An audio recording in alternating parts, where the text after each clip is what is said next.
Hey everyone, Trent here. You're watching the Fandom Zone, and it's time for one of the comic books that I think is one of the most underappreciated on the market, and it's actually one of the stories that I'm looking forward to picking up every time a new issue drops. The Punisher, written by Matt Rosenberg. This has been a quiet achiever in my eyes. Frank has been going after Zemo in the island of Baglia. He's now brought it to New York City, where Fisk, who's the mayor of New York City, has kind of done a little under the table deal with Zemo to get rid of the Punisher. The Thunderbolts have been introduced, and yeah, it's what Frank should be. Frank just being Frank.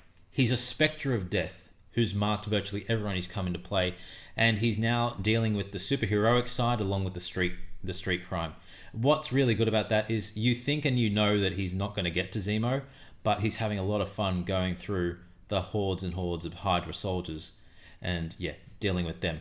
So his situation in this book is very, very, bleak. He's being overrun and now dealing with the Thunderbolts, who all have superpowers and are very hard to kill, like Moonstone and Radioactive Man and Citizen V. And also dealing with Fisk. The UN's put a hit out on him, so he needs some friends. I mean, this is where the issue shines. We get some great dialogue and banter between all the heroes that he meets, such as Moon Knight and Ghost Rider, Danny Ketch, and Black Widow. It's just so much fun.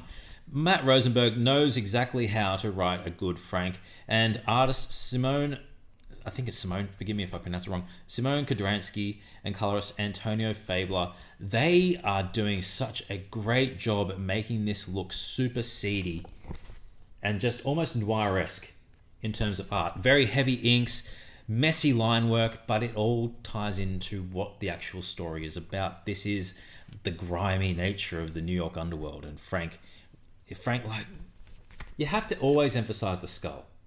Always. Just the way the art in this supports the story, it's very, very gritty, very grimy, and it works so well. And the story that is being building, it has been going really slow paced, but it doesn't feel like it's been dragging on. Rosenberg has been putting new little nuances to the story each issue, which is really helping the flow.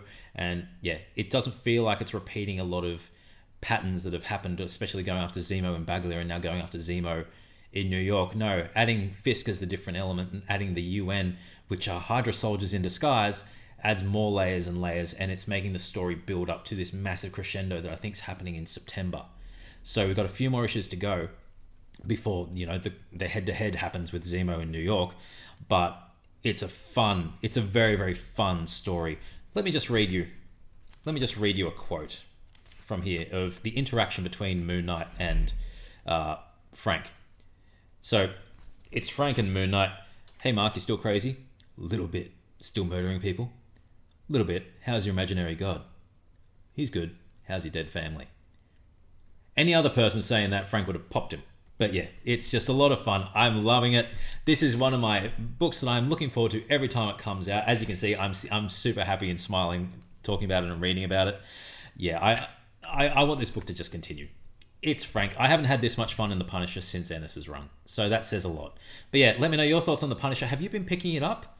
What's your favorite moment from this series so far? We're 14 issues in, and hopefully we get another 14 and 50 more. But I'm Trent. You're watching the Fandom Zone. Subscribe to our channel and follow our handles at Fandom Zone AUS. And as always, keep it nerdy.